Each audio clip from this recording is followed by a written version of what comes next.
علم الاعداد کیا ہے کہ عربی کے حروف کے مطابق انہوں نے میتھ کے کاؤنٹنگ میں نمبر ڈیسائیڈ کر لیے۔ مثلا الف کو انہوں نے 2 نمبر دے دیے، با کو انہوں نے 4 نمبر دے دیے، اور اسی طرح یا سین قاف سب کو کسی کو 8 کسی کو 5 کسی کو 9 نمبر کا حصہ شمار کر دیا۔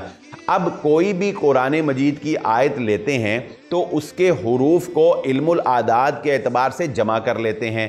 جیسا کہ ایک بڑا مشہور مقولہ ہے، عام زبان زد عام ہے کہ لوگ 786 کو بسم اللہ الرحمن الرحیم کے متبادل سمجھتے ہیں، جبکہ یہ بالکل غلط ہے۔ لیکن یہ نکالا کیسے گیا ہے؟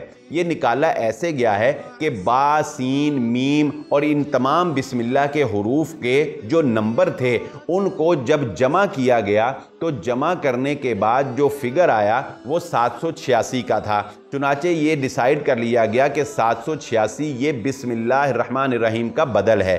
اب آپ ذرا ایمانداری سے سوچئے اور بتائیے کہ اگر کوئی بندہ بسم اللہ الرحمن الرحیم پڑھتا ہے تو ایک ایک حرف کے بدلے اس کے نامہ اعمال میں 10 نیکیاں جو ہیں وہ شامل ہوتی ہیں، اور بسم اللہ پڑھنے سے اس کے کاموں کے اندر برکت آتی ہے۔ لیکن اگر کوئی بندہ 786 کہتا ہے تو کیا اس کو کوئی نیکی ملے گی؟ کیا اس کے کاموں میں کوئی برکت آئے گی؟ تو دراصل یہ علم الاعداد قرآن پڑھنے سے لوگوں کو دور رکھنے کے لیے، قرآن سے لوگوں کو فاصلے پر رکھنے کے لیے ایجاد کیا گیا ہے۔